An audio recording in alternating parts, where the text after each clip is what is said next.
leur droit à la juste rémunération de leur travail, à des conditions de travail saines et sûres, tant que les travailleurs devront faire valoir leur droit à la protection contre les aléas, les privant potentiellement de leur rémunération, maladie, chômage, tant que les travailleurs devront faire valoir et défendre leur droit à une vraie retraite, ils devront s'organiser collectivement pour imposer ces droits, pour pouvoir les négocier et pour les faire respecter et progresser. Si le syndicalisme n'est pas mortel, ce qu'il nous faut défendre, c'est notre modèle syndical. C'est le rôle et la place effective de la négociation collective et du contrat collectif, producteur de droits effectifs pour les salariés, au niveau national, interprofessionnel et de branche. C'est la place du paritarisme pour la gestion de la protection sociale collective solidaire dans toutes ses dimensions, santé, retraite, assurance chômage, formation professionnelle, logement.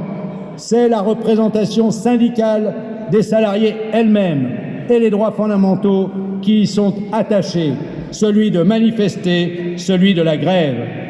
Si la parole, l'expression de nos analyses, de nos contestations, de nos revendications sont indispensables, l'action syndicale ne se paie pas de mécontentement, protestations et dénonciations, ni de mots.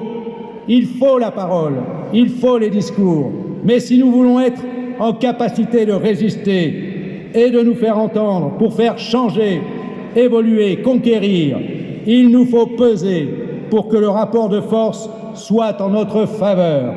Et j'y insiste, le rapport de force se fonde sur notre crédit, le crédit de nos arguments, le crédit de nos revendications et leur transformation en nombre, celui de nos adhérents, celui de nos implantations, celui des résultats que nos listes syndicales FO obtiennent aux élections professionnelles.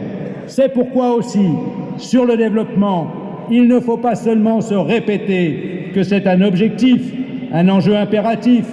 Il nous faut agir à tous les endroits, à tous les niveaux, conjointement. Nous avons ainsi développé et accéléré nos politiques en ce sens, en mettant à contribution des camarades de fédérations, unions départementales et syndicats. Nous avons fixé l'objectif que ces actions de développement nous assurent une progression significative dans les années à venir. Nous devons aller au-devant et convaincre les travailleurs, femmes et hommes, jeunes, en apprentissage, en stage, en situation de précarité, à temps partiel, des petites et très petites entreprises, à domicile, isolés, demandeurs d'emploi, travailleurs de plateforme aujourd'hui.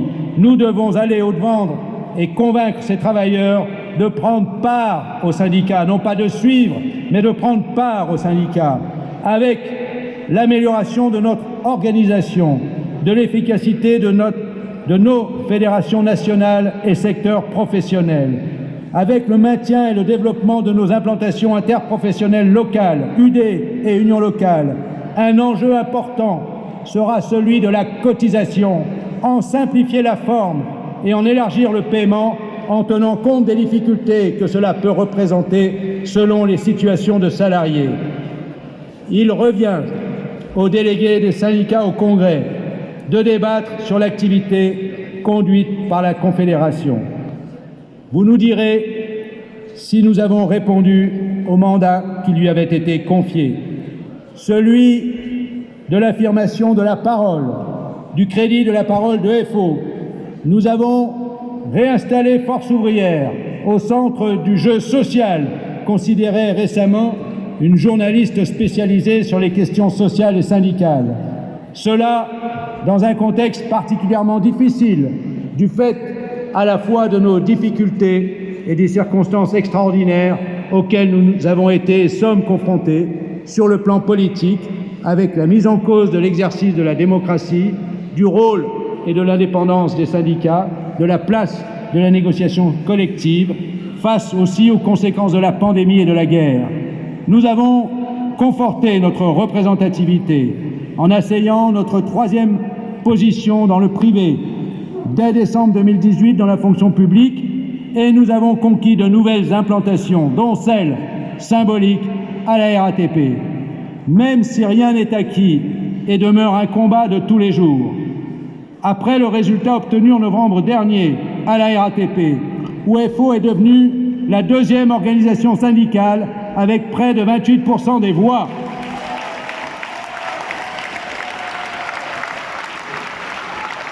Nous avons enregistré ces derniers mois d'autres résultats favorables, avec de très bons résultats notamment à Montpellier. FO est devenue deuxième organisation syndicale dans les transports urbains. À la Sécu, Caisse primaire de Paris, FO progresse de 8%, restant première avec 36,71%. Au sein de l'entreprise de communication Free, sur 5 629 salariés, FO vient d'obtenir 58,23%. Chez Normac, une entreprise de matériel de pêche, FO, qui s'était implantée en 2009, a pu présenter une liste complète et est devenue majoritaire. Au sein d'une entreprise de bio-nettoyage, Arc-en-Ciel, 4 800 salariés, FO est première avec 43,56%. Nous venons... FO n'a pas vocation à demeurer troisième confédération syndicale de ce pays. Non, mes camarades, nous avons vocation à progresser encore et encore chaque jour. Nous avons consolidé, solidifié la Confédération, ses moyens, son administration, par ses instances, y compris sur le terrain financier, tant pour sa politique revendicative que pour son organisation et fonctionnement, pour le suivi financier et budgétaire, pour sa politique de développement, avec la mise en œuvre de chantiers importants. Nous avons su assurer le renouvellement dynamique de nos responsables dans les unions départementales et fédérations.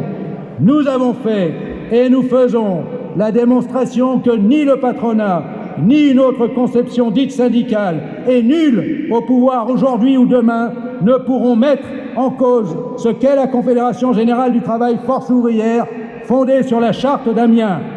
Nous ne nous en remettrons jamais à qui que ce soit, autre que nous-mêmes, pour la définition et la mise en œuvre des revendications que nous portons. Nous pouvons donc être confiants dans notre avenir.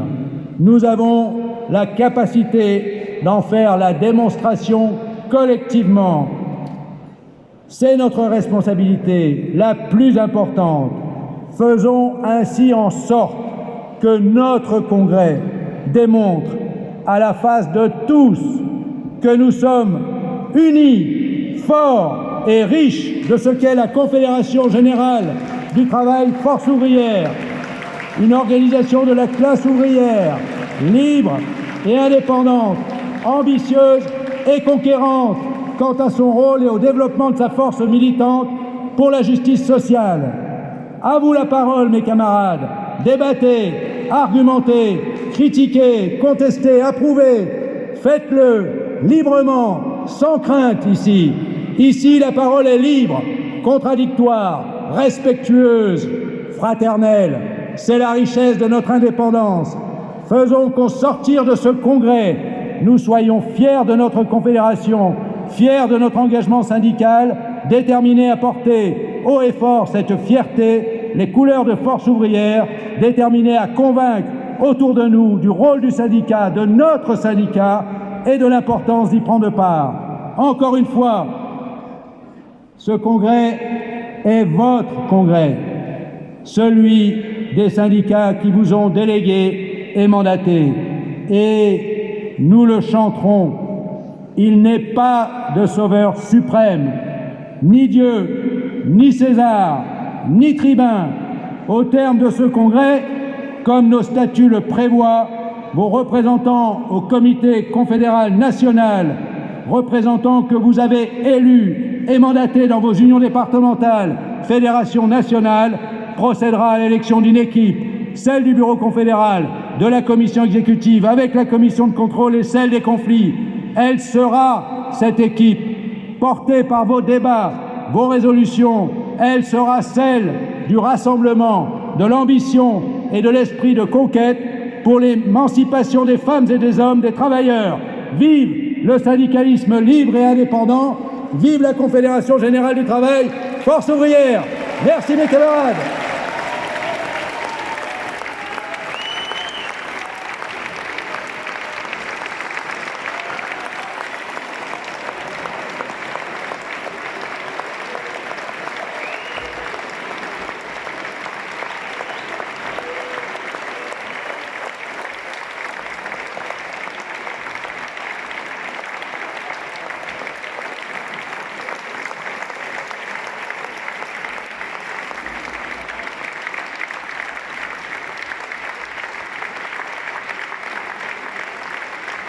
Chers camarades, je veux vous remercier. Je veux le faire tout de suite quand vous êtes